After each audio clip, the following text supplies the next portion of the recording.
Hi guys, sorry I have to lean over these lights because I have a tiny studio. This right here was a true market disruptor. Back in 2016, one of the most popular lights to buy was the Aperture 120 Lightstorm, but unfortunately that fell outside of the budget of a lot of us regular folks. So Godox came out with the SL60W, and if you didn't need all that extra power, you could get basically identical results to the Aperture Lightstorm with this little guy here, so it quickly became one of the best-selling lights of all time and usually people's first ever COB light. Now we are 7 years later and we finally have a successor. This is the SL60II-D, D standing for daylight. And even with all of these lights that are out on the market, is there any way that Godox has regained the championship title of best value COB light on the planet?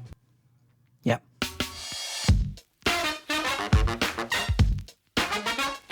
So big thanks to Godox for sending over the SL62D for review. They also sell a bi-color version, but this is the daylight version. It's going to give you a little more power for less money. I jumped at the chance to review this because I use Godox lights in my studio. That's the UL150 for my key. That is the UL60 for my kicker light. Those are silent lights. They are far more expensive than these guys. In fact, I'm going to put this light up where my key light is to see if you can see any quality difference at all. But I just love a good value. So when Godox said, do you want to review this light? I'm like, yeah, because people on my channel, they also love a good value. And you can get this light right now. I just saw it on Amazon for $120. I mean, it looks like it's on sale, 10 or 20 bucks, but $120 for a high quality. And this thing is there's lots of different lights on the market. There's ones by Newer and things like that that are a similar price, but because this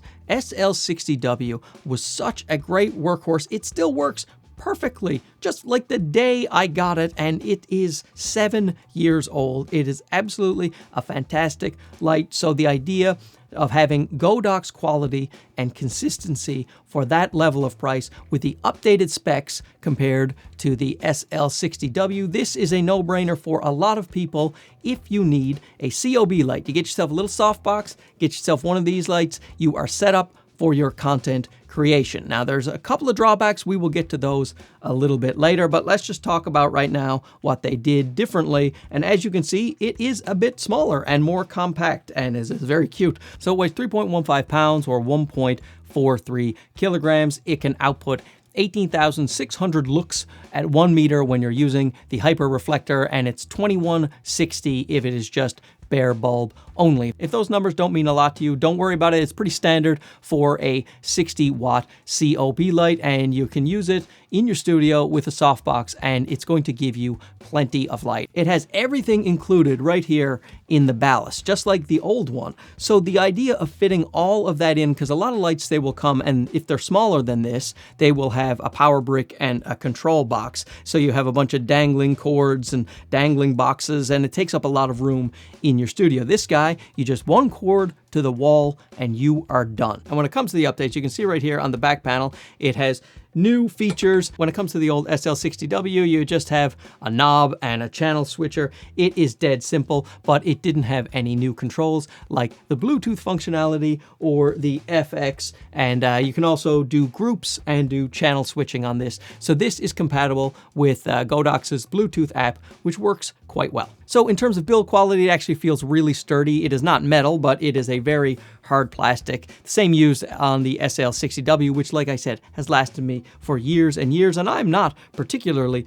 gentle with the lights. It has just this tightening mechanism here, which is once again plastic. I do like it when these things are metal, but this is very solid, and like I said, the other one never failed me with any soft boxes. Again, you have the mount here is also made of an extremely hard and durable plastic. In terms of the build quality for a sub $150 light, I think this is great. I do prefer that U-shaped metal yoke with the teeth grips on the side, but that is too much to ask, I think, at this price point. Also, you see on the front of a new one, it is a circular chip on board, which will give you a more even spread when you're in your softbox here. The old one had a square Now, another area of improvement on this light over the previous SL60W is the fan noise. Now, while I measured the fan noise about the same amount of decibels, about 40 decibels when it's on, the fan just turns on and it stays on. It doesn't cut in and out, which I prefer because if you want to cut fan noise out in post, if your mics somehow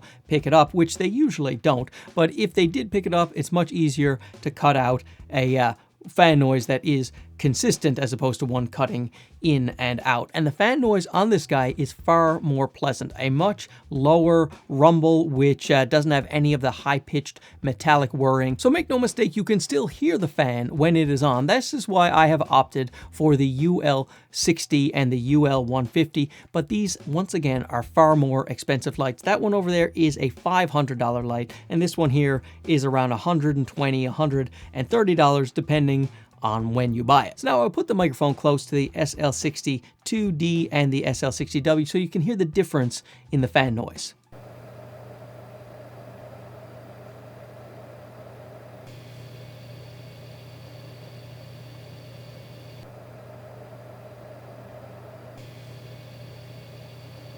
Now, I actually had to boost that in post because the mics weren't picking it up well enough, which is a great sign for you in your studio. There's no way you're going to have a mic closer to the ballast than right here, just a few inches. But you see what I'm saying? The new light has a much more pleasant sound when it comes to the fan than this original SL60W. So now let's put this little guy up where my key light is so I can demonstrate the app for you.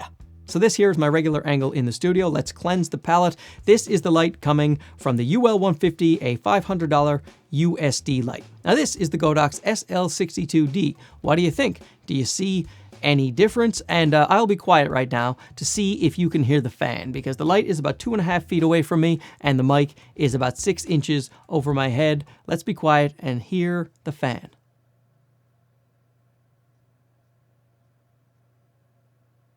Now let me show you the app real quick here. You just go into the Godox light. I have set up the project as the SL60D and it's connected. There it is. And you can control the intensity just by sliding this slider up and down. I have it at 95% because, like I said, I am a light hog. I am using S-Log3 and I am exposing to the right. I am more than 2 stops over right now here in this little studio, and it's still getting the job done. So like I said, for most people, 60 watts will be plenty. I could also move the light much closer to me, really. It's I could move it probably about 1.5 feet closer if I wanted, but I like the position where it is. Plus I wanted to test it compared to the UL150. And right over here, these are fixtures. So if you wanted to add other Godox lights, they'll just jive with this app, and you'll be able to control color temperature if they're bi-color lights, or if they're RGB lights, you'll be able to control the RGB. And then of course it has FX.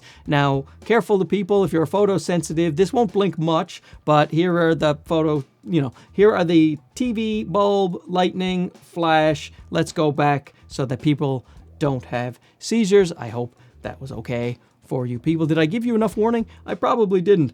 Gonna get sued. Anyway, that is the app. It's dead simple to use with this light. So in terms of drawbacks, I would say that it's not a particularly travel-friendly light. Even though it is small and light, it doesn't come with any kind of carrying case, and it also has no connectors that you can use for V-mount batteries, and it has no DMX capabilities, so I don't think this is a light that you will be taking on the go. I think it's one and done studio light. You just plug it into the wall and you set it and you forget it. It also has a plasticky build, so once again, when you're doing transport and you're beating around your lights, it's much better to have metal lights than plastic lights if you're going to be taking them out and about. And the other drawbacks are the fan noise. You can definitely hear it in the studio, even if the mics don't pick it up. If you're someone who's irritated by fan noise, then that may be an issue for you. And finally, 60 watts, while like I said, is pretty good for most people, there are lights out there that are fairly affordable where you can get more power.